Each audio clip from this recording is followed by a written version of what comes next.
Hello, I'm Robert, and fact-checking for scared people. And this is to help you if you are scared of World War. So, although this is in the news so much, there isn't an increased risk of World War. So, I will try to explain why. So, there are three groups of people who talk about World War very often.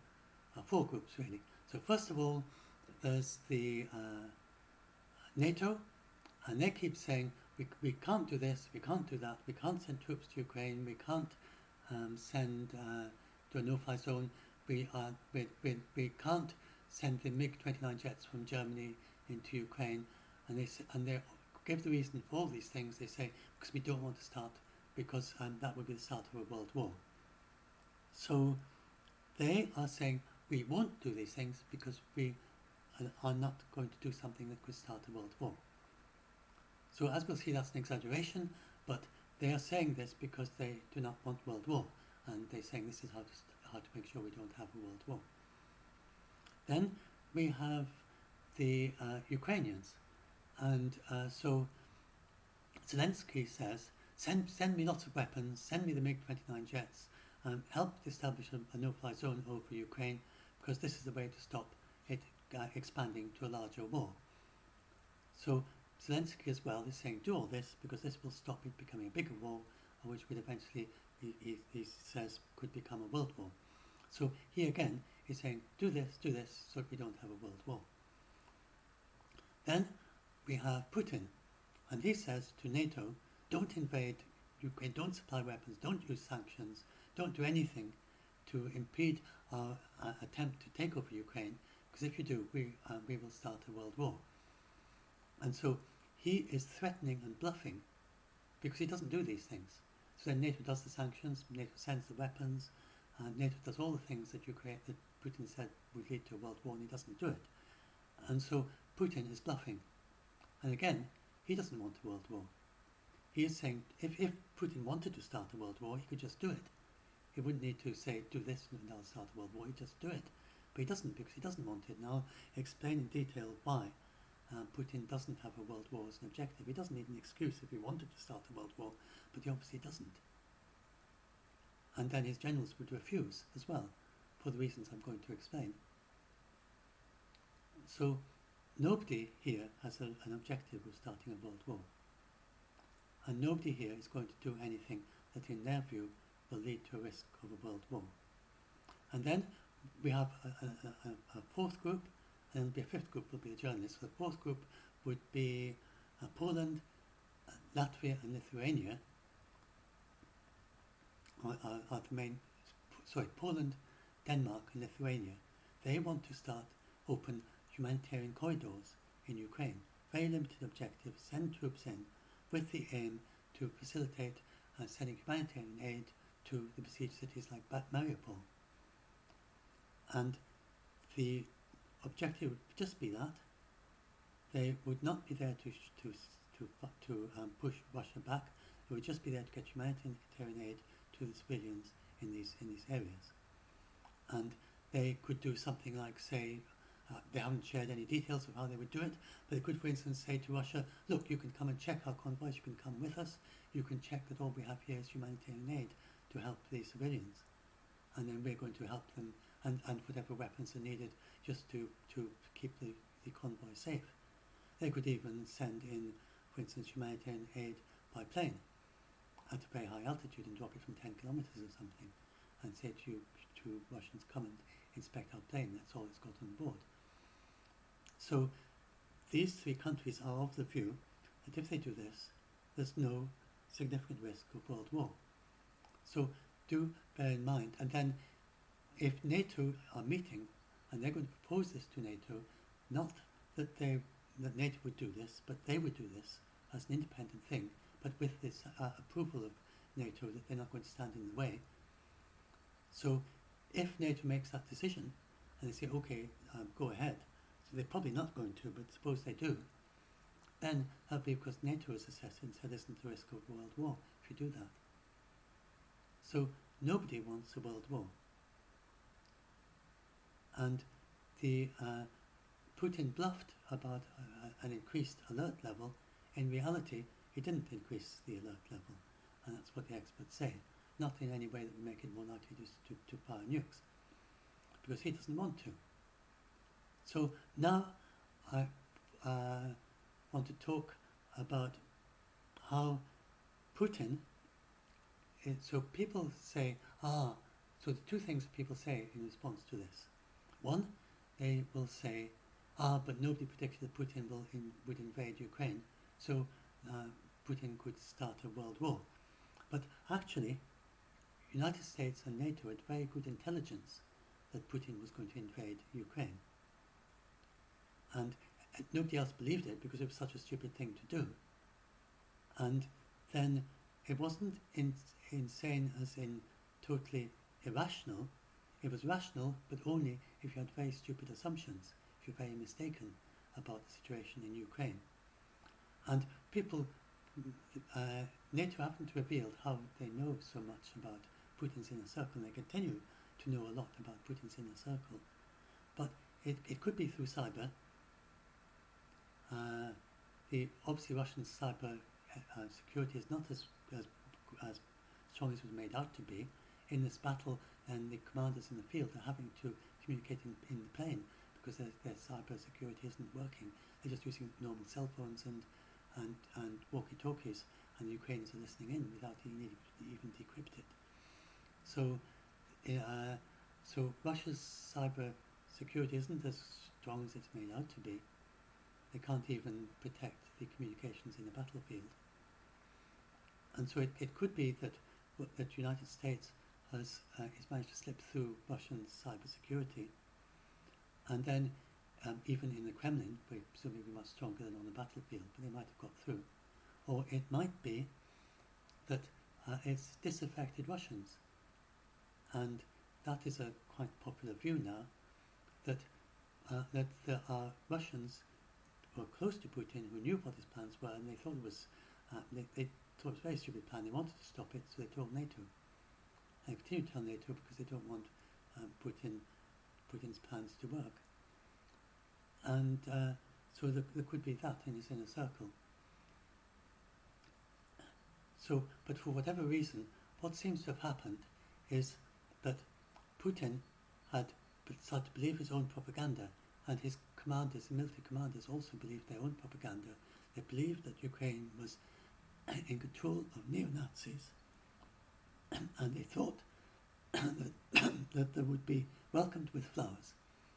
And so they sent this very fast, rapid advance into Ukraine. And they didn't even bother to do a proper aerial bombardment. They didn't try to eliminate all the Ukrainian jets, which they could have done if they'd spent 2 to 3 days attacking them before the invasion. Then they could have eliminated all the Ukrainian jets. But instead, more than half of them are still flying, even more than 3 weeks into the war, which surprised everyone. And it's mainly because Russia has been so, and Ukraine has been very careful and strategic and clever in how they use their jets. And they managed to evade being shot down. And they've shot down lots of the Russian jets. So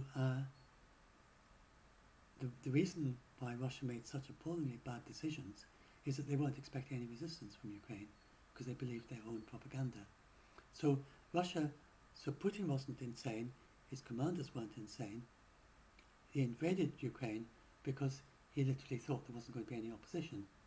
And I remember that I think the day after he invaded, he appealed to the Ukrainian generals, said, please overthrow your government, go overthrow the neo-Nazis and we'll come in and help you.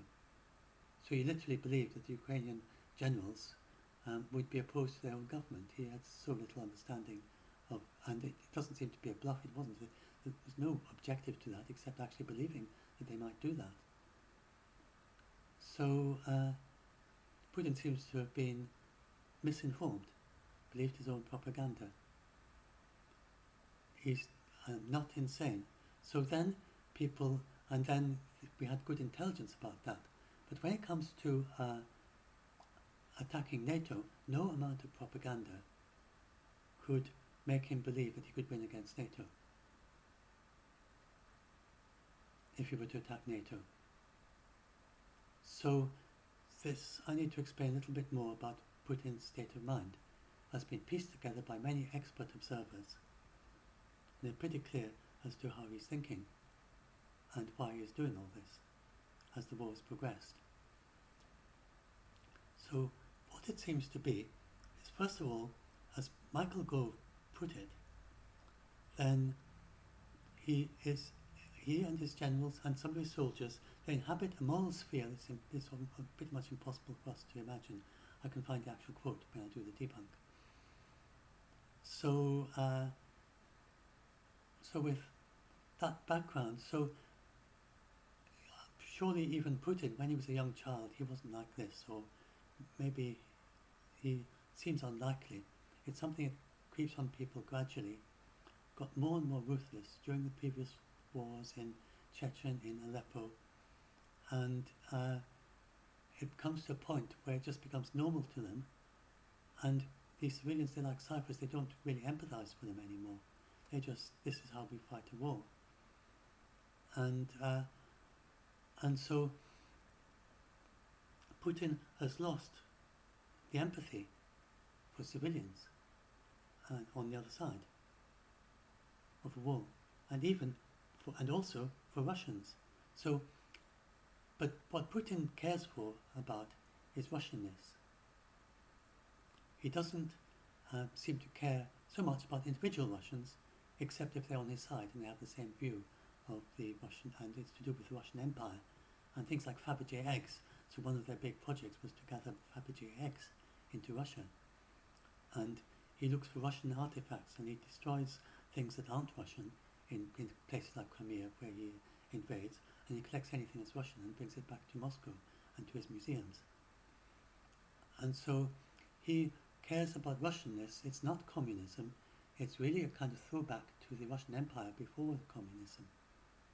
That it's, and he refers back to 1917, and before the overthrow of the Tsars.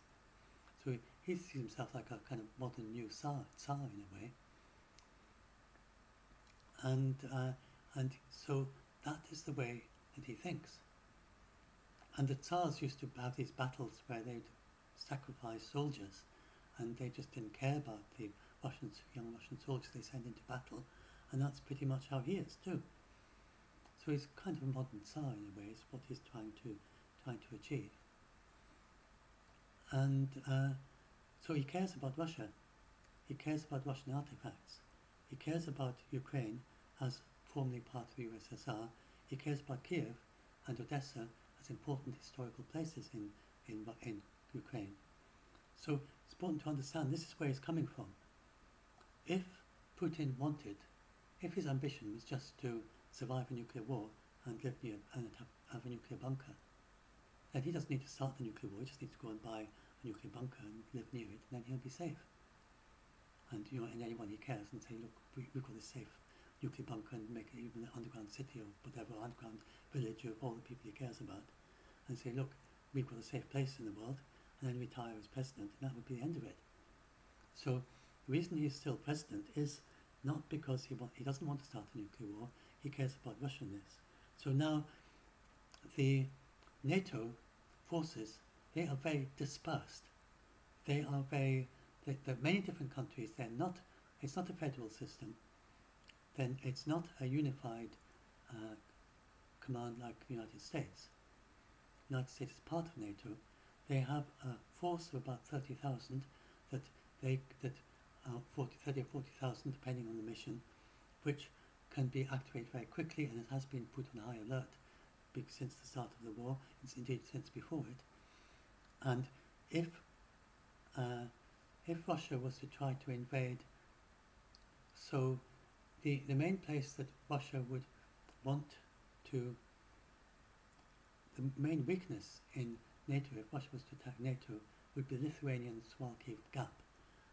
So suppose that Russia was to try to attack that, but they're very overextended in Ukraine, so there's no way they're going to do that, but just suppose they did, then NATO would send these 30,000 people, a bit like the Dutch boy, the fictional Dutch boy who puts his finger in the hole in the dam, to stop the invasion, and then individual NATO countries decide individually how they're going to respond to that. And so they can respond with, some would send more forces to support the ones there, some might send weapon systems, some might respond in other ways. So each individual country, it's activating, they have to respond under the Article 5, how they respond is up to them. So that's basically how NATO works. It's defensive. They would not then set off attacking Russia. So that's what would happen if NATO was to Russia was to attack NATO. But if Russia was to attack with like nukes, something like that, then NATO would have to fight back Russia as part of Article 5 for self-defense. So that would harm Russia. And there is no, so people have this kind of idea you get from kind of fictional, from movies and so on, maybe, and from kind of urban legends, the idea that Russia could somehow, with a first strike, completely destroy everyone in all NATO countries. And in that way, in a very horrible way, win the war. But that is not what would that is not possible. If you look at what happens, so now Russia is not going to do that, but suppose NATO was to attack, say, the centre of London or something, then most people living in the suburbs of London would survive that nuke. And most people actually live in the suburbs, they don't live in the centre. And that's not with, you wouldn't need a nuclear bunker, just an ordinary house. Nuclear bunker is needed if you're very close to where the nuclear bomb attacks. But just people in an ordinary house, as long as they're indoors, then the fallout dust is what you worry about. So get indoors if you see a nuclear explosion, as long as you're away from the fireball and away from the immediate blast radius, then you're going to survive, as long as you're well out from the centre. So the nukes are not nearly as destructive, so that's not going to happen, but just to explain how this works. So there's no way that Russia can kill everyone in the United Kingdom, for instance. No number of nukes could do that. I doubt even if Russia were to devote all its 2,000 nukes to United Kingdom, and some people would still survive, because the blast radius isn't that big for an individual nuke. It's measured in kilometres, not metres, or hundreds of metres, but it's not big enough to destroy an entire country. So there's no way that Russia, even if it used all its nukes, it couldn't kill everyone in NATO. And remember, the military are especially hardened against, they've all got nuclear bunkers for the command centres. They have some people underground all the time to make sure that someone would survive even a surprise attack.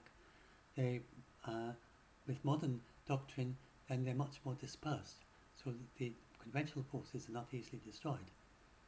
So it's not like all the jets are in one place and Russia could fire a nuke and destroy all the NATO jets. So if Russia did start a nuclear war against NATO, then NATO would remain. NATO is far superior to Russia in conventional forces. It would likely remain superior even after a first strike. The NATO's United States plans is to absorb the first strike, shoot down as many missiles as they can, and then to attack back and to try to capture key division, or to go kill the key decision makers. That would include Putin, of course, himself. He would then be on their hit list, because he'd now then be an enemy for the United States. And cyber attacks, which the United States is the most capable in the world for cyber attacks, and Russia doesn't seem to be very capable, but the United States may be very capable. We don't know what their capabilities are in Russia. They don't disclose. Russia has hardly been able to do anything in Ukraine with cyber. They haven't done anything. Ukraine's fought them off, but the United States might be more successful in that if they really pull off the gauntlet. So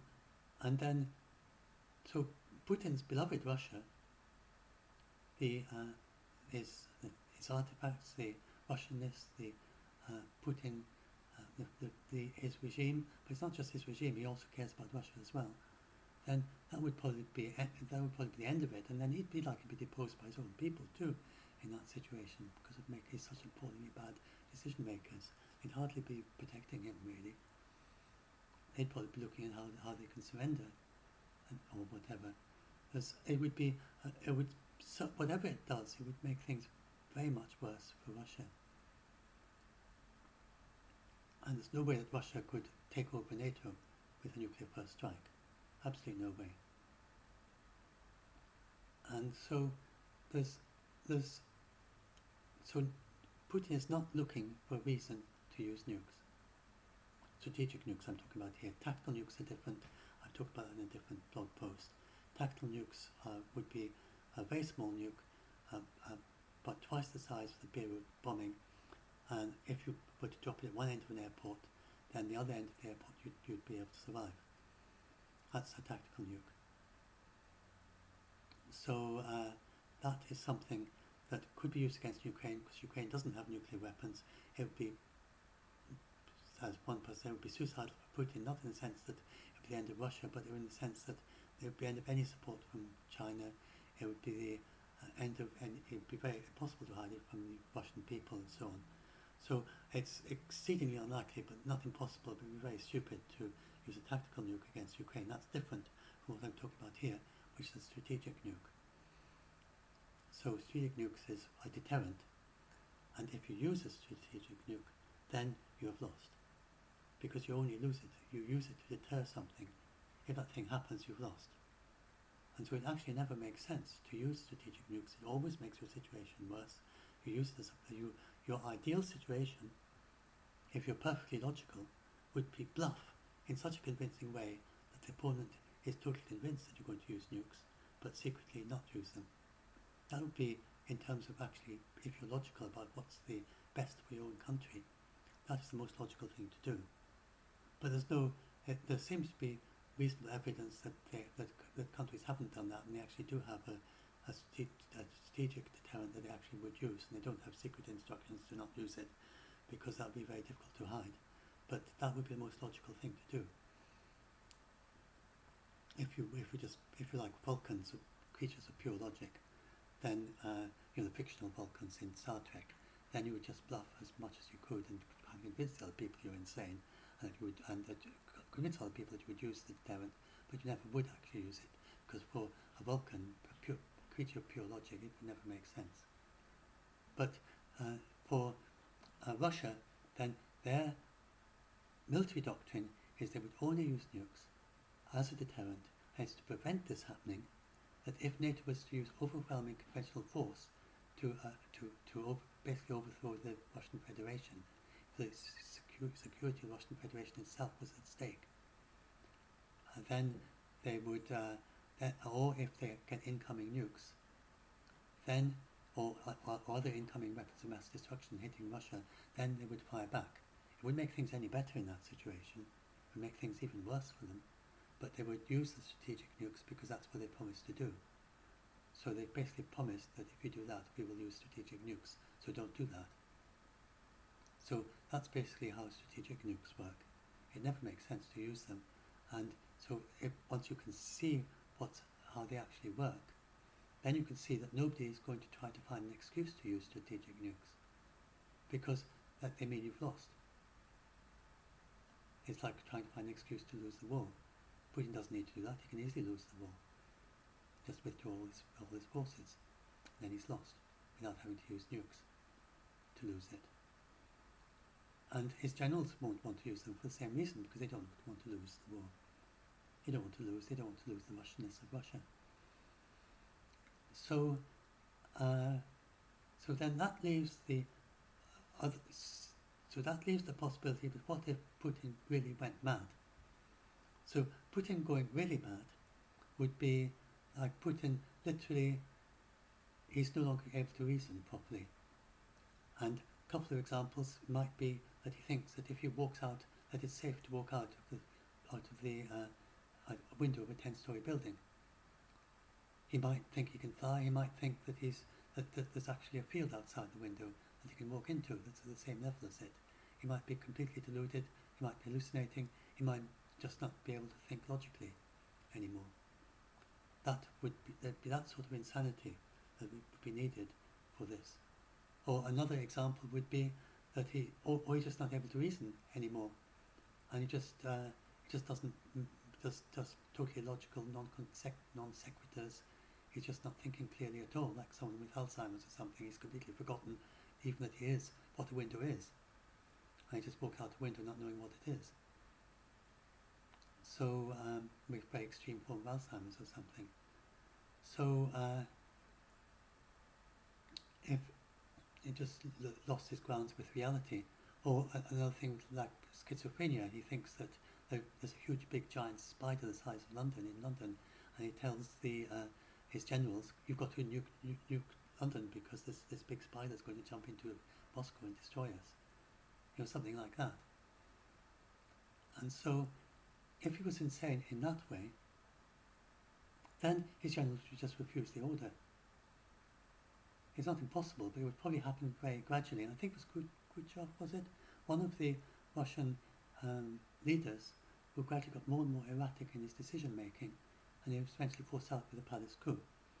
And in the same way, with if Putin he's probably already, not because of being insane, but because of making such very poor decisions in this war, then it's probably the Russian people in general are still behind him because of the propaganda which completely misinforms them as to what's going on.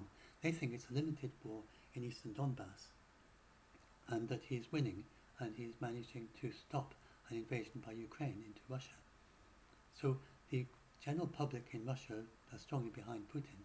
That's why they have these big rallies and the Z symbol and all that, because they think that he's doing a limited operation, that he's not bombing cities. They don't think he's harming civilians in Ukraine.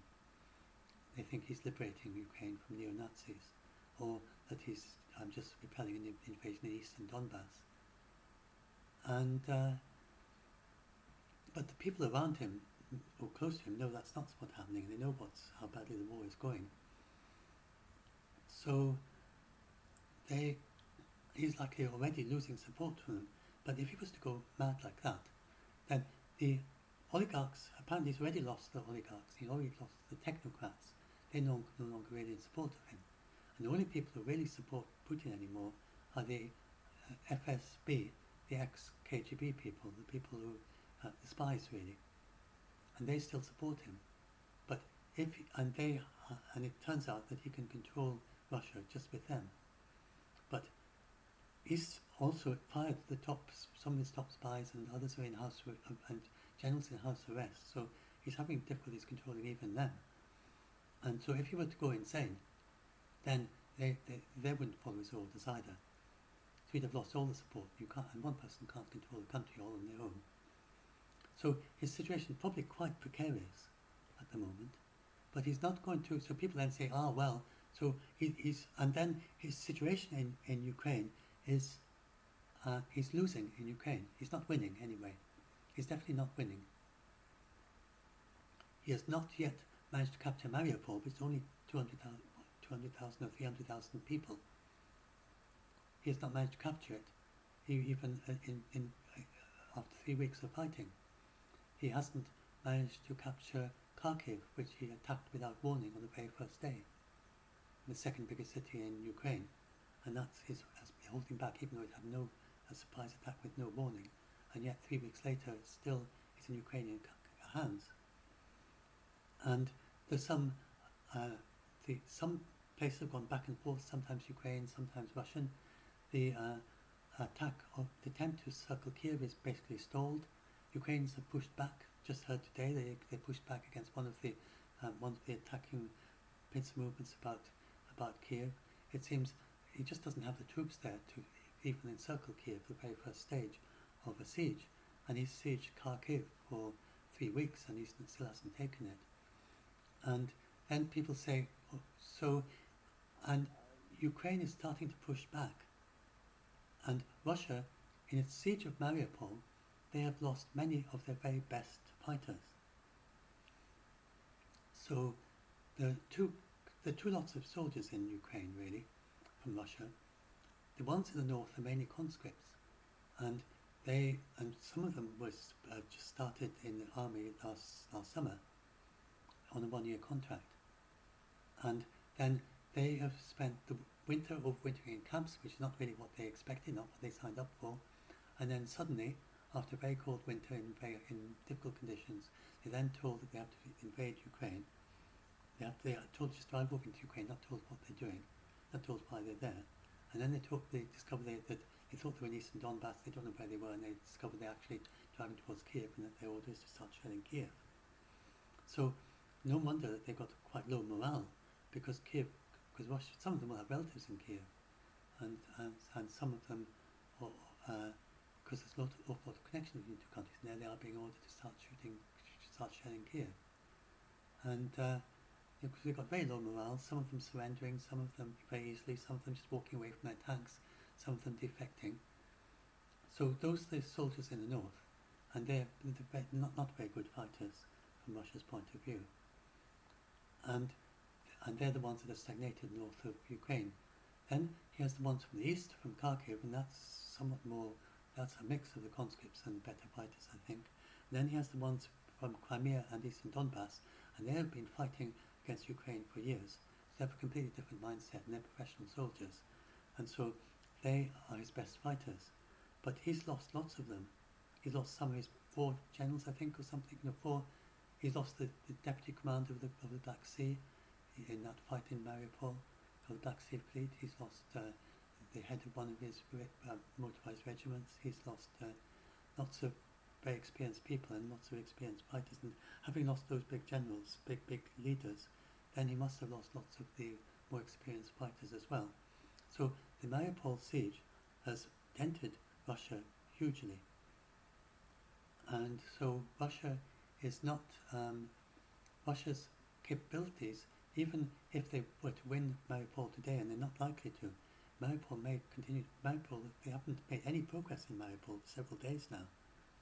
Even though they've got quite a lot of the outskirts of Mariupol, the inner of Mariupol is holding firm, and they just haven't managed to make even more than meters of progress against the Ukrainian fighters in Mariupol. So they're fighting off much longer than anyone expected, and they might still be able to last out for weeks. Eventually Russia will win, but it doesn't look as if it still doesn't look as if the Institute for the Study of War says that they are likely to win within weeks, but they can't say whether they will win within days. It depends on how much supplies the Ukrainian soldiers have there, and they knew that Mariupol would be top target. So they probably have lots of supplies of ammunition and sufficient food and water for the soldiers to keep them going all the way through. A much smaller number of soldiers than the civilians. So they can probably keep fighting there, maybe even for weeks. And even if they were to win Mariupol today, they would have to regroup, because they've lost so many experienced fighters. They couldn't go on and take Odessa, according to the experts. And then we heard that there's a city, I forget its name, but a city just west of Kharkiv, and we just heard recently, it happened a few days ago, that the villagers, the town, it's a large town, small city, 35,000 people, 40,000 people, something like that. They destroyed the bridge that the Ukrainians needed. They were trying to bypass Melitopol, whatever it's called, the one that they can't take, and try and cross the river on a different bridge. And they destroyed that bridge. They destroyed 30 of the invading tanks, and then they pushed the invaders back 100 kilometers. So that was quite a small group of Ukrainian soldiers, assisted by these 35,000 citizens, all even grannies sort of throwing bricks at the Russian soldiers, sort of thing, and between them they managed to push them back 100 kilometers. So the Ukrainians are pushing back, and then recently they pushed back in Kiev. So the Ukrainians, the Russians, even that's their best experienced fighters that are fighting there from Crimea, and they've been pushed back as well. So once they have taken Mariupol, whenever that happens, if it keeps going that long, there's still, the experts say it's very unlikely they manage to go on to take Odessa, which is along the Black Sea coast, which is their big target. And with Odessa and Kiev, they're of great historical importance to Russia, so they're not going to want to flatten them like they flattened the Aleppo in Syria, which is also great historical importance to the Syrians. But this is of great historical importance to the Russians, and so Russia is not going to be able to do the same tactics of completely flattening these cities, which again would take a very long time. It would take weeks, even if they did flatten them. And so Russia is a very long way from, and it actually looks as if at the moment Ukraine is winning. And there's a joke on social media, used to say that Russia is the second best army in the world. Now they say it's the second best army in Ukraine, and in a way it is. So that is of course Ukrainian army, but no NATO soldiers, just Ukrainian soldiers trained by NATO before the war, and to improve their ability, like handling modern weapons and so on, and also modern weapons supplied from NATO, but not actual troops from NATO. Then the Ukrainian army supplied by NATO is superior in Ukraine to the Russian army, and they managed a stalemate. Now it's very unusual in a modern war to have a stalemate. Stalemate, it's really, you have to go back to World War I to see something like this. So it's and well, you've got it in a small way with Crimea and with the Eastern Donbass. That was a stalemate, but a very big stalemate like this, then this is a situation. It's not a ceasefire. Both sides are still fighting each other. Both sides are getting heavy losses. The Russians getting especially heavy losses, losing lots of equipment, losing planes every day, helicopters, tanks, losing soldiers. Thousands of soldiers have been lost. And then for every 1,000 soldiers that have been injured, that have been killed, there'll be probably 10,000 that, or several thousand that have got serious injuries and can't fight anymore, and in hospital. So Russia is really being seriously affected by every day that the fighting continues. They are trying to replenish their soldiers from other parts of Russia, but they don't have the fighters anywhere else. They're trying to get fighters from Syria. That shows how desperate they are. It's not the Syrian war. The Syrian fighters, and some of them mutilated themselves so that they're no longer capable to fight, so as to avoid being called up. That's how much they didn't want to fight in Ukraine. And others are said to have to be only joining because they want to defect as soon as possible to try to get to the EU by defecting to Ukraine as soon as they reach Ukraine and join Ukrainian fighters. Then hopefully that gives them some into becoming an EU citizen. So the Syrian fighters, some of them will fight for Russia, but some of them will really dent the morale, and they're not going to integrate very well with the Russian troops there. So they're not really so much of an asset as Russia thinks, as Putin may suggest. And then you have the soldiers from eastern Russia, and again, the ones that they can send up to Ukraine, they're these conscripts. They're these not very well trained soldiers. And then Russia is going to keep on 100,000 conscripts for another year, and they're not going to go back to civilian life. So they get a boost of 100,000 later this summer, in June or something, when the next round of conscripts come. But they need 3 months training before they're really suitable as a soldier. So that's only if it continues for many months that would be any use to Russia, and it still wouldn't be much use because they're very low-grade soldiers. So really, Russia, and there's no way that China is going to send soldiers to Ukraine, and Russia's also running out of its drones. It's believed to have very few drones left of attack drones, and also believed to have very few of the smart munitions, the weapons that can steer themselves in flight to a target. So Russia just hasn't built up the stocks. It didn't start the war with enough stocks to complete the war, this kind of war it's turned out to be. They were ready for a very quick run-in and capture Ukraine in a few days. They weren't ready for what has happened. And so Putin, having fired his top spies and put some of his generals under house arrest, is now getting better intelligence from the field, it seems, because he stopped these absurd ultimatums. So eventually, it seems pretty clear, and China is not going to supply. China is on the fence. China has not supplied weapons to Russia, and the situation there is Russia used to export weapons to China before the war, but now it wants China to send weapons back to Russia, and Chinese-made weapons, and so it was a net exporter. It was one of the main big suppliers of weapons to China, apart from its own native-made ones. But China isn't playing ball. China don't want to send weapons to Russia. They want to stay neutral.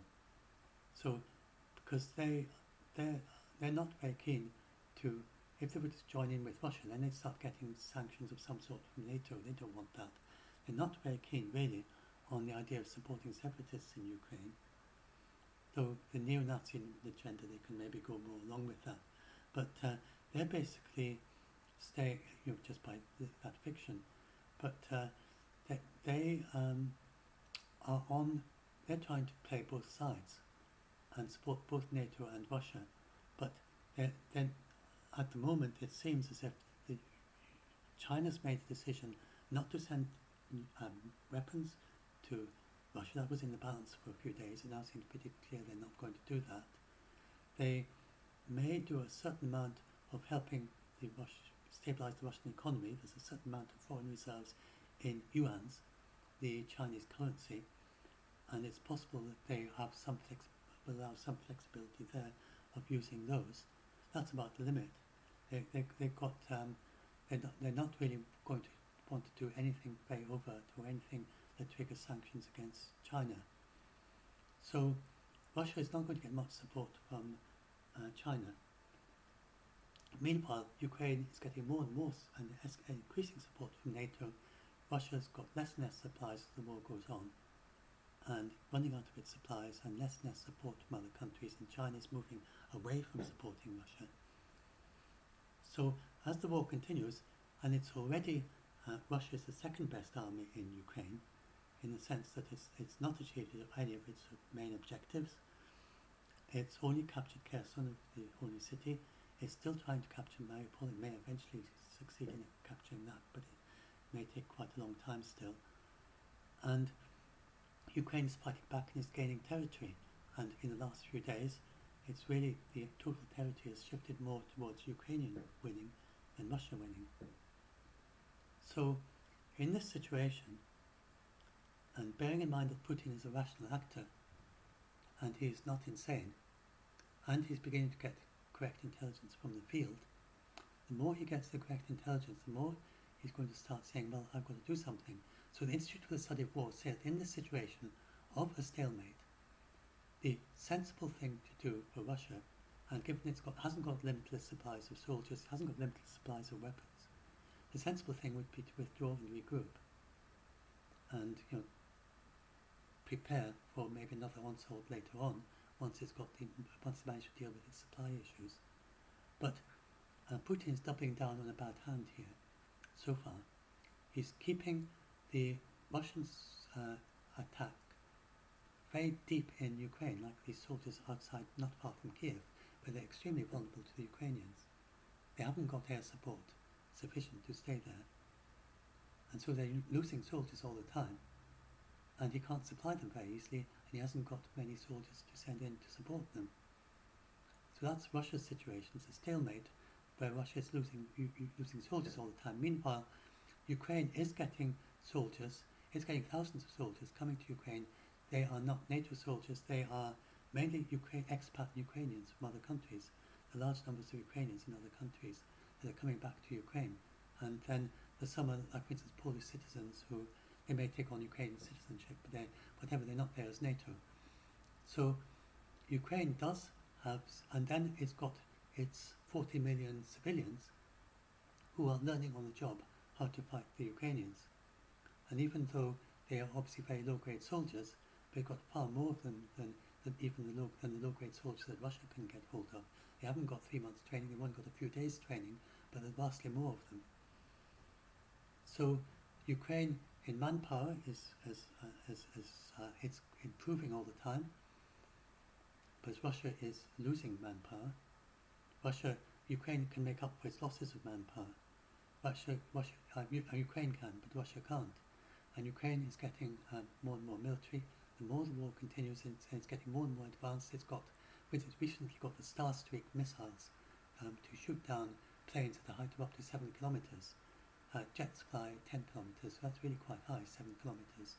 They can shoot down Russian jets at a height of 7 kilometers now with these advanced weapons from the United Kingdom. And that's more advanced than Stinger, which can't shoot up nearly so high as that. And then it may get these MiG-29 jets as time continues, and it may get these S-300s. So Ukraine already has lots of these S-300s which shoot down, but the Russia managed to destroy quite a lot of them. That's one of the things it did do successfully in the first day or so. It did manage to destroy quite a few of the S-300s, so that these defend cities from incoming unarmed vehicles, attack drones, and incoming missiles too. Quite a few missiles it can manage to stop as well. So Lithuania wants to send those to Ukraine to back up those. So the various ways in which Ukraine is getting stronger, and then you've got this humanitarian force, and then there's the idea of a no-fly zone just over Ukrainian cities, which some NATO members want to impose. So these are all ways that NATO can beef up the response, but they don't want to, because they're just super hyper cautious about starting escalation, even though the risk is surely very low, and some of the countries say there isn't a risk, there isn't a significant risk of a world war even if they do that. So Putin is not going to solve this by using nukes. It absolutely just makes things far worse to him. He's not going to solve it by escalating in Russia. So chemical weapons at this stage are really of no military value. They're just kind of terror tactics. But although they might terrorize the Ukrainians, they, to a certain extent, but they would so hugely dent Russia's. So the main way Russia's support, what very little support it still has internationally, and even more so if it used tactical nukes, as I said, that would be just the end of any support for Russia, pretty much from almost anyone. China wouldn't be keen on that at all. And biological weapons similarly. So Ukraine, and none of those are really of significant military value. Even a tactical nuke, it's just like Russia's done far more damage to Kharkiv and far more damage to Mariupol than it could do with more, unless it were to send lots and lots of tactical nukes at those places. So it's like several shells, quite a lot of shells and quite a lot of bombs to each tactical nuke. A tactical nuke can take out an entire skyscraper in one go, whereas you can see that skyscrapers are damaged, but they're still standing with the normal shells. So it would take quite a lot of shells to demolish a skyscraper, because they're quite strong, tough things. So, but it's not really for the actual symbolic thing of actually using a nuke.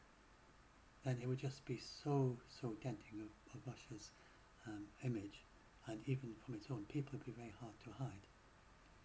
And chemical and biological, it may do it as a false flag. It makes no military sense to use it at this stage, because chemical weapons attack people below the ground, and most of the defenders are above the ground. Its civilians are below the ground. So because they sink into the ground, the ones that actually work. So and biological weapons, they're not going to be much use at this stage either. So there's nothing really there's no actual military value in that form of escalation.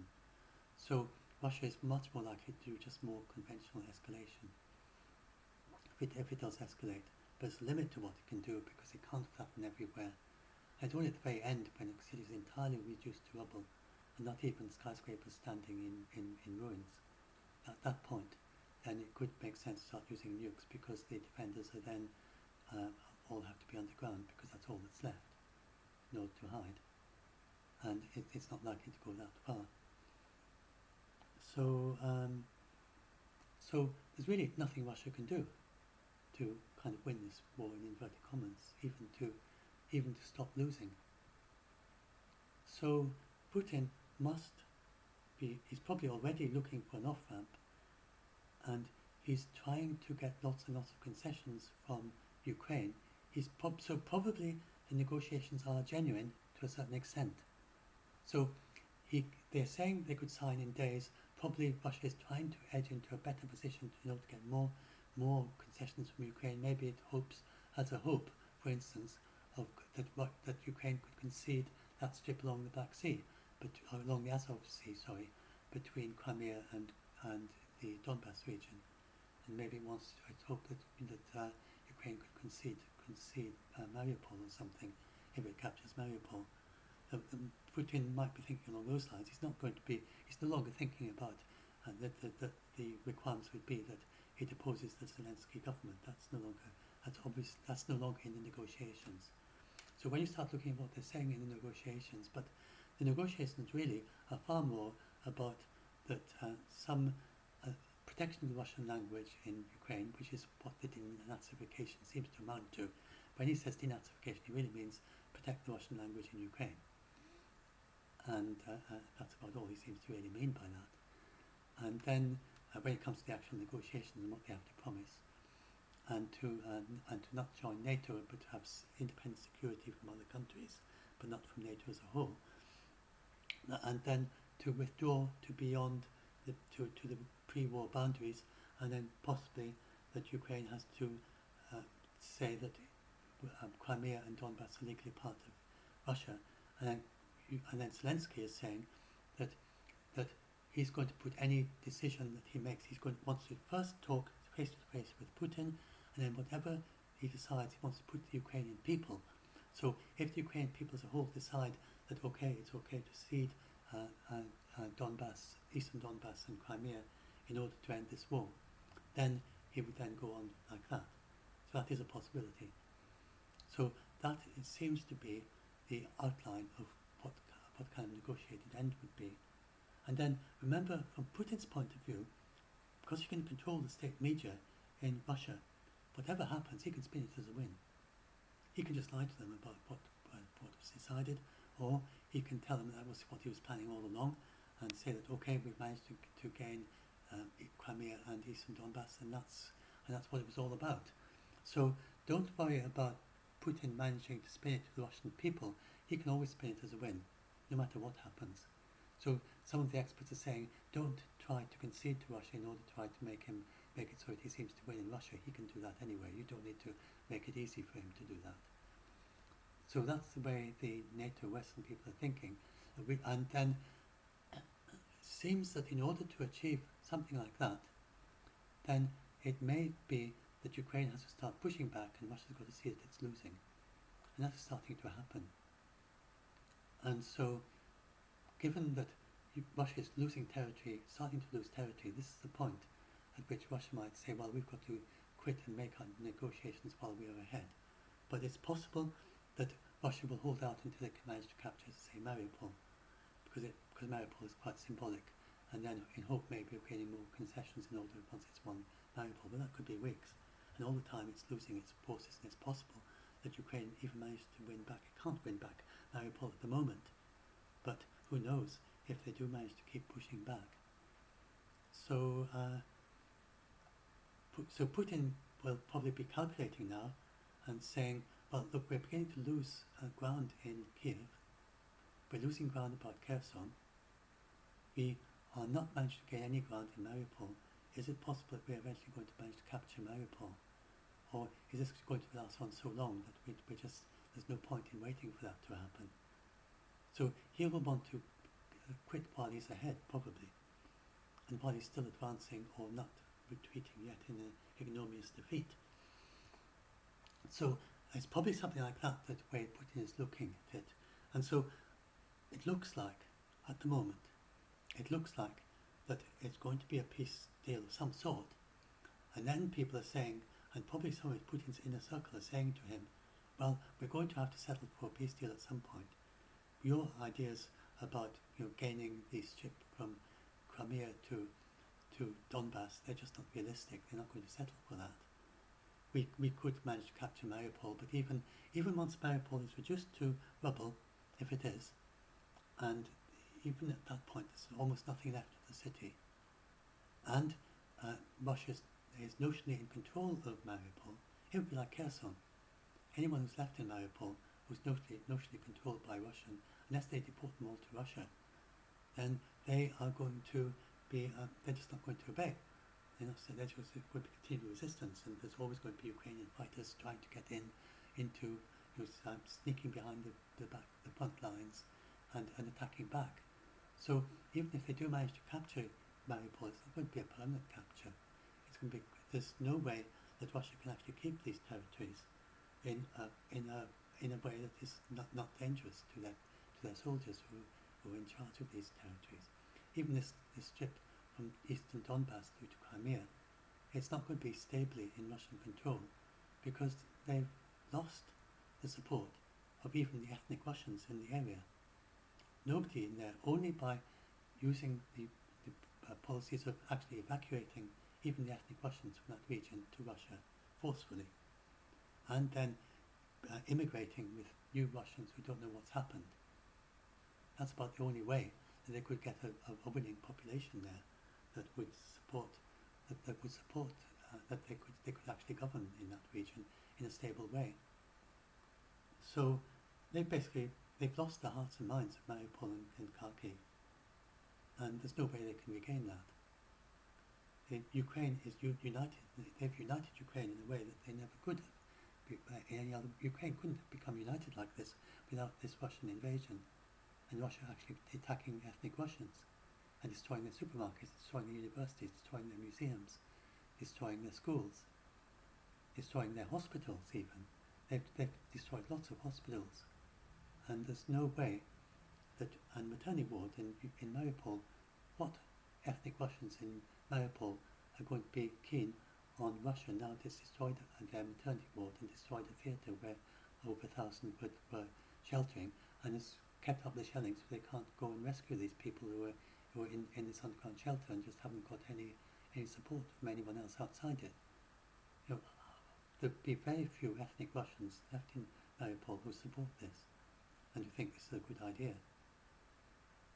So Russia, really, it's not realistic. I don't think it's really realistic of Russia to suppose that they can keep control, that they can actually retain any of the territory that they've gained in this war after the war ends, except by forcefully deporting ethnic Russians from the region and replacing them with other ethnic Russians who don't know what's happening, which would be very, very extreme. So it really doesn't look as if Russia can really hope to achieve more than go back to the pre-attack boundaries and some change of the status, possibly of Eastern Donbass and Crimea. And so that basically is, and then some change, and then Ukraine promising to be independent and not part of NATO. But Ukraine isn't really that bothered about joining NATO. They are more, they're a bit more concerned about having security, that Russia won't invade them. And so if they get a guarantee, they could get a guarantee from countries that might be mentioned have been Turkey, Israel, and I think possibly UK, I'm not sure. Some NATO country or other might join. That would be enough to keep out Russia. If they actually have a promise of boots on the ground and jets in order to, and drones and everything. They've got Turkey's got very advanced military. Israel has got a very advanced military. If the UK was involved, they've got very advanced military. All of the three of them combined would easily be a match for Russia, because Russia isn't that strong. So they could promise to keep Russia out of Ukraine in an independent security guarantee. So that would be, I mean, especially given they'd be supplied with weapons from Western NATO, would help them if they needed and so on. But just whatever security guarantees that Ukraine has, then it'll make sure they're sufficient to keep out Russia. And given what's happened with this war, Russia wouldn't be that difficult to keep out of Ukraine. It wouldn't need much more by the way of defensive capabilities to prevent Russia invading altogether. So Ukraine is likely to settle for something like that in a final peace agreement, and Russia is just going to have to settle with withdrawing to before the pre-attack boundaries. That seems pretty clear now. And so there will be people in Russia who are saying to Putin, look, this is what's going to happen eventually. The sooner we make the decision, the better, because every day we're losing our soldiers and we're losing our equipment, and we're showing the world how weak we are. And if they start pushing us back, and we'll be kind of laughing stock of the world, as it were, that Ukrainian soldiers are pushing back the Russian military. So there probably are discussions like this going on right now in the Kremlin, and they will not be saying to Putin, use nukes against NATO. So I hope you can now see why there is not a risk of world war. Everyone is being incredibly careful not to start a world war. And given this really difficult situation in Ukraine, they're overextended in Ukraine. Russia is not going to want to start, it's not even going to want to start to invade, and it hasn't tried to invade the rest of Moldova or the rest of Georgia. It's not trying to do that. They've got little strips of separatist territories in both those countries, but it's not trying to expand them. And there was one thought at one point that we'd go from Belarus, try to capture the border along the Polish border, try to separate Ukraine off from NATO, but it's not trying that. It's just not got the soldiers to do that. And Belarus, they don't have enough soldiers to make a difference by pushing in from Belarus. They would be very badly motivated. It's not sure. There's thought to be quite a few soldiers in Belarus who don't want to attack Ukraine. So they would have problems of motivation. They might even get desertions if they were to join the war on Russia's side, because Belarus is quite close to Ukraine. And then in national terms, they've got lots of Ukrainians with relatives in Belarus and vice versa. And there actually are saboteurs in Belarus who are doing things like destroying railway lines in order to prevent supplies getting into Ukraine. That's already happening. So the Belarusian saboteurs who are trying to disrupt the Russian efforts by destroying the railway lines in Belarus. But railway lines are very important for Russian supplies. So even if Russia could somehow force the Belarusian soldiers to join the Russian soldiers, it would probably be a mixed blessing in terms of, actually maybe cause even more problems of morale. But Belarus is strongly resisting this because they don't want to be sanctioned in the way that Russia is. Lukashenko, he's not a complete puppet of Russia. He has some ability to resist, and he's using every inch of what ability he has to prevent Belarus getting drawn into this, because it's not his war. He doesn't want this. So it's a uniquely Putin war. It's not Belarus's objectives at all. So it's really Russia doesn't have the forces, it doesn't have the motivation, it doesn't have the morale to open up new fronts in this war. So the very last thing that Russia wants is to attack a NATO country. It's nowhere it's going to attack Lithuania, nowhere it's going to attack Finland, because where will it find all the soldiers to do that? And how would it sustain it, and where would it get the supplies? And a big invasion requires pre-positioning. So there isn't any big invasion force pre-positioned near Lithuania or near Finland, or in Belarus even. Just about everyone that was pre-positioned in Belarus is already in Ukraine of the Russian forces. So Russia doesn't have the capability to open up any new fronts. So the last thing it wants is to cause a new front to appear somewhere, where it has to fight in another place outside of Ukraine. So Zelensky keeps playing up that he's stopping a World War III, but it is pretty clear that he has already stopped Russia from expanding to these other countries like Moldova and Georgia or Lithuania. If you were to attack NATO, it's just not on the cards anymore because of the valiant resistance of the Ukrainians. So he is basically saying to NATO, let's finish this quickly, really. It's not really a risk of Russia expanding to other countries. That's not a significant possibility anymore. It might have been if Russia had invaded Ukraine in the first few days. So now, yes, so I talked about the four main people that, there's the NATO. They say we're not going to send boots on the ground or fighter jets because we don't want to start World War. And I hope you can see that actually, even if they did send them there, it's extremely, other countries don't think, but remember that to their motivation, they don't want to start a World War. They don't see a possibility of World War so long as they continue doing what they're doing. And they say that they have, United States and United Kingdom say that has to involve not sending troops on the ground and not sending planes to Ukraine. Poland, Denmark and Lithuania, then they say that they want to send troops on the ground, but just for humanitarian corridors and possibly for no-fly zones over the cities, just over the cities, not over Ukraine as a whole, keeping weapons out of Kiev and Kharkiv and Mariupol and so on, keeping jets from flying over, because an awful lot of Russia has about 200 missions a day compared with about 20 missions a day of the Ukrainian jets. They can't shoot down the Ukrainian jets. The Ukrainian jets are still doing things, but there are lots of overflies of the Russian jets, especially with running out of smart attack drones. Then it's not too surprising that Russia is doing quite a lot of bombing from the air. So there's something to this idea that a no-fly zone over the cities would help protect the cities to some extent from some of the bombs, not from the shelling, but that's from tanks at a distance, but from the bombs that are dropped from planes. It wouldn't stop the hypersonic missiles, but there are very, very few of those, very expensive, and unlikely that Russia uses many of those.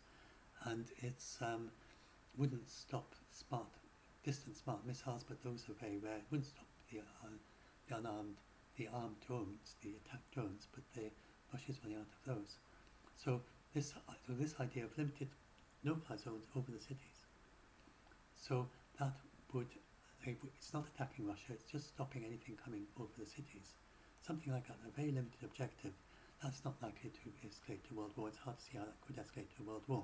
So they are saying, we'll do this humanitarian corridors, we'll protect the cities, a very limited objective. We're not going to attack Russia. We're not going to attack targets in Russia. We're just going to stop planes from flying over the cities and stop anyone from attacking our planes. So we shoot down anything that is firing missiles at their planes, which would be mainly in Ukraine. Or they might even say we're only going to shoot down it from you. Kharkiv would be the most difficult because it's close to the Russian border, and Russian could shoot at the planes from inside Russia, so they'd have to be careful about that. So that basically is what probably they've got in their minds. Either the no-fly zones over cities or humanitarian corridors. They're saying, we want to do this will not cause World War. And then, as I said, you have the Ukrainians, and they're saying, we are stopping Russia because and help us to stop Russia because this will stop expanding to a larger war and maybe eventually over a period of months and years a World War. That's what Zelensky is saying, and he has clearly already stopped that. I think it's pretty clear he's already stopped it expanding in that way, so long as NATO continues to increase their supplies to Ukraine and continues to support them, and you continue to get the Ukrainian soldiers coming in, the Ukrainian civilians learning more and more how to fight against the Russians and so on. Then Ukraine is gradually getting stronger, and in the stalemate they're going to start pushing back. And then finally you have Putin, and as I explained in this video, what Putin is doing is bluff. So Putin, there's no way that Putin doesn't have a life ambition to live in a nuclear bunker or to live near a nuclear bunker so he can quickly scurry into it if there's a nuclear war. That is not his life ambition. So if he wanted to, he could resign as president and he could have this nuclear bunker in even an underground village or town of all the people he cares for most. Say, look, you come and live in this village, and we've got nuclear bunkers below the ground, and we've got a big palace here and lots of opulent living here, and then if there is a nuclear war, we just drop into it. So he is, if that was his life ambition, he wouldn't need to be president of the United of Russia. He would just need to be an oligarch. And so that's not Russia's, that's not Putin's ambition. And And even for an oligarch, it's nuclear war is not going to help them. It's not going to be beneficial for their yachts or their palaces or whatever. So Putin does not want a nuclear war. He does not want to a world war. He doesn't want to escalate. He's only using this as bluffs, and he's using it to try to stop NATO from doing various things. So he tried to stop the sanctions. It didn't work because NATO called its bluff. He tried to stop them sending weapons to Ukraine. It didn't work. He is so far successfully stopping them from sending the MiG-29 jets. But if they do send MiG-29 jets, it seems pretty clear he would not attack NATO. That wouldn't make sense. So it just some people say that US and UK are rather scared of their own shadow here. So the people are skeptical about Russia doing anything if they actually did these things. And they say that what Putin understands is strength, and they should push in and just ignore all his bluffs. But they are understandably very cautious and very careful. So they are being very careful, and everyone is being absolutely, their objective all along, including Putin, is to prevent a world war. So United Kingdom, United States have made very clear they don't see any reason to have a heightened. They haven't changed the DEFCON level, which is not revealed. They haven't changed their alert level as a result of this. So they don't see a risk of nuclear war at all. It's just the same as usual. So now, I personally am an advocate for a nuclear-free world. I think United Kingdom, Scotland, I'm in Scotland, many people in Scotland have this view that Scotland should denuclearise and get rid of its nukes. The nukes don't make Scotland safer. And so I think that's something we could do unilaterally in Scotland. And I think the United Kingdom should do that unilaterally. That's my personal view. The nukes don't make you safer. But so in that sense, for as long as you have nukes, the reason for saying that is because as long as you have nukes, you have the very remote possibility of a mistake, of them somehow being used. That's been there all along. I think that is exceedingly remote. I don't think it's really, almost not really practically possible. But it's much safer not to have them, even if it's almost impossible. So, and especially since in the Cold War it was more of a risk. Now they have so many safety systems in place. They've learned from the Cold War and the various mishaps, like the Cuban Missile Crisis and various mistakes since then, to make nuclear missile systems very, very safe. So nobody in any situation would sensibly start a nuclear war or start a world war. It could only happen by mistake. Nobody in any situation would sensibly do something that another nuclear weapons holder would regard as something that activates their deterrent. So there's no way that NATO is going to actually try to take over Russia. So the only way that we can, and it's a stable situation as it is at present, that the deterrence, the nukes are just to deter things that other countries not exceedingly unlikely to do anyway.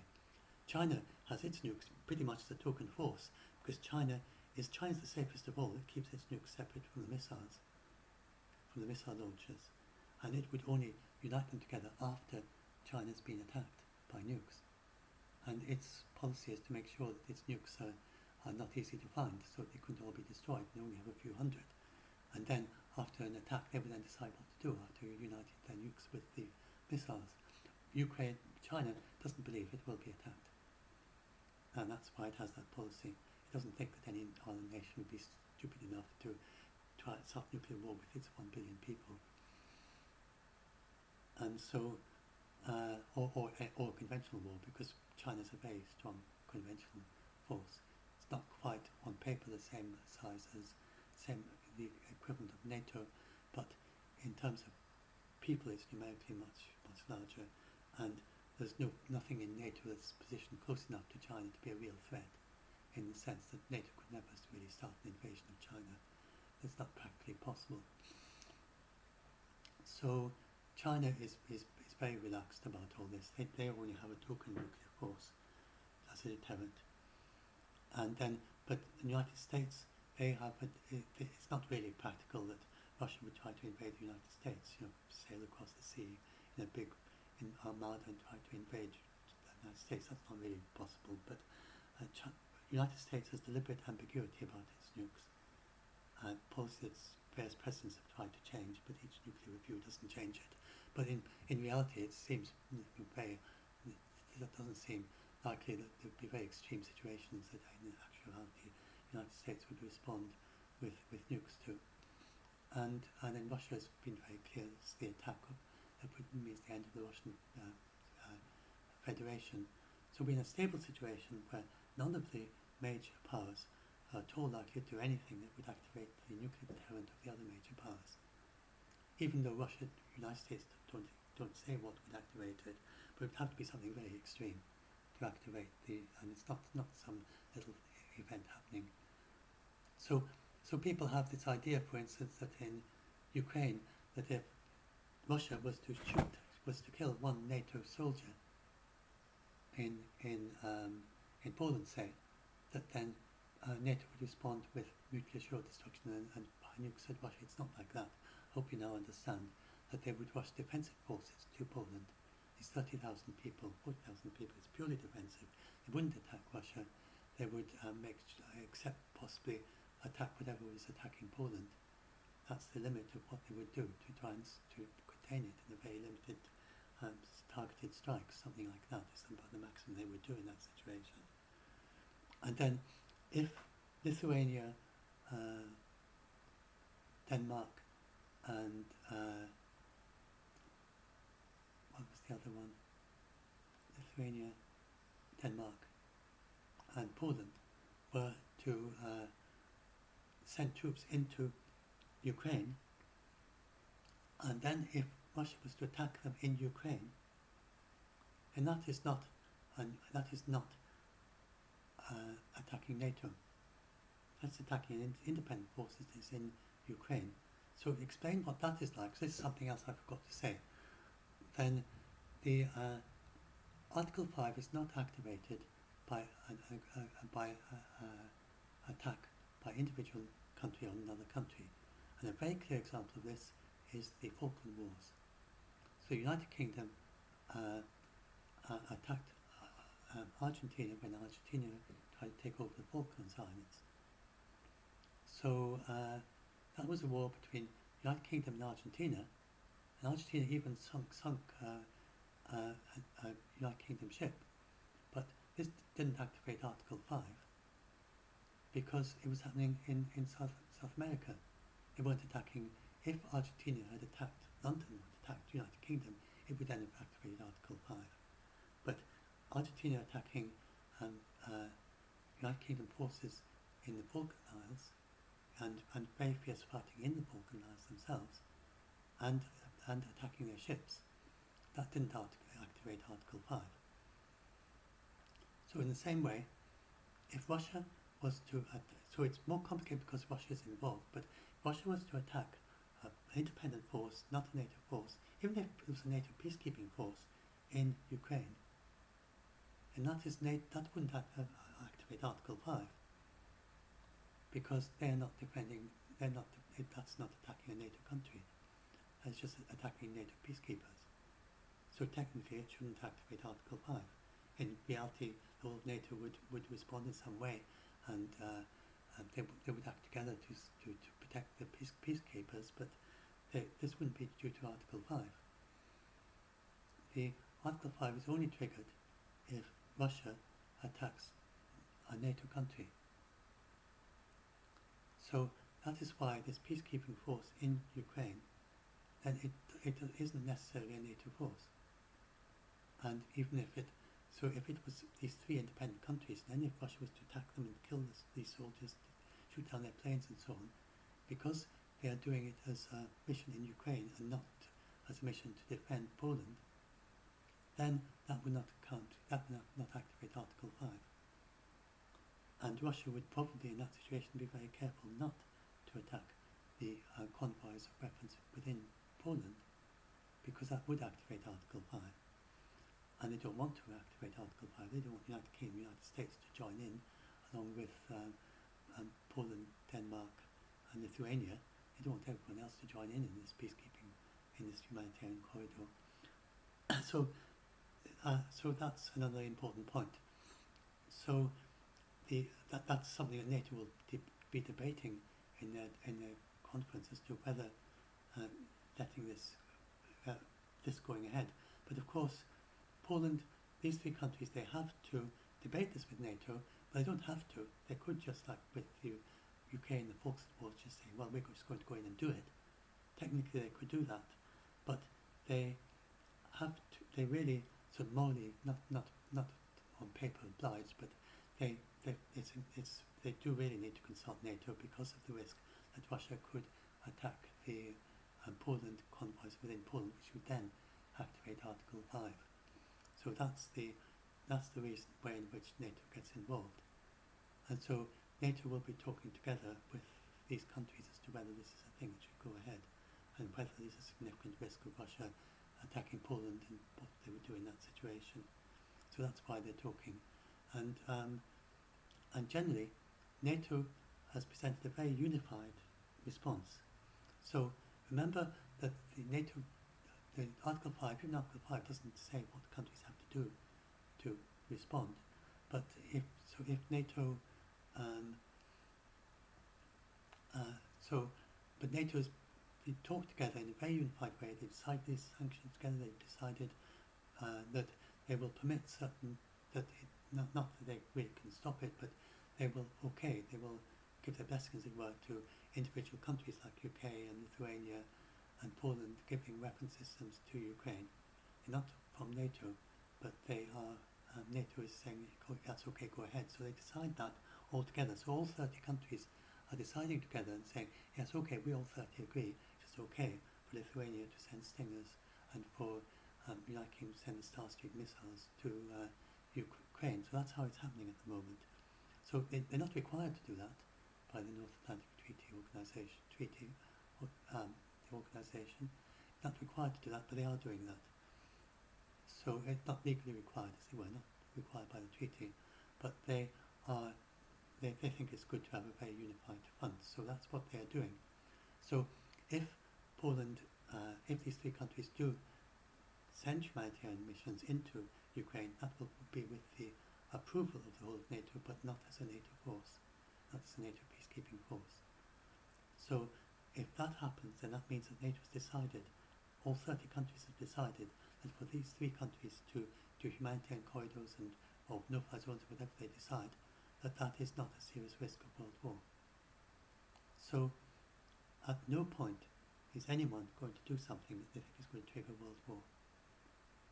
So I think that is just about everything I was going to say. So I will now write this up as a blog post. And so I did this because I found starting the blog post is quite difficult. And so I wanted to talk it through first as a video. And then based on this video, that reminds me, basically when I wake up in the morning, I remember what I'm going to say in this blog post. And I get involved in answering PMs and answering comments and also the questions, but also the different things. And I forget the structure of what I'm going to say, because as you can see, there are quite a lot of strands to the thought, quite a lot of things. So I thought, I've only just got up. I haven't yet checked my PMs. I got up a bit earlier this morning for me. So I've just done this video. And so I'm going to upload this video. And so those of you who are concerned, if you've got lots of time, you can watch this video. And then I will write it up as a proper blog post, probably later today, after I've answered the urgent PMs and the comments and the posts in the group and so on, and gradually work on it during the day.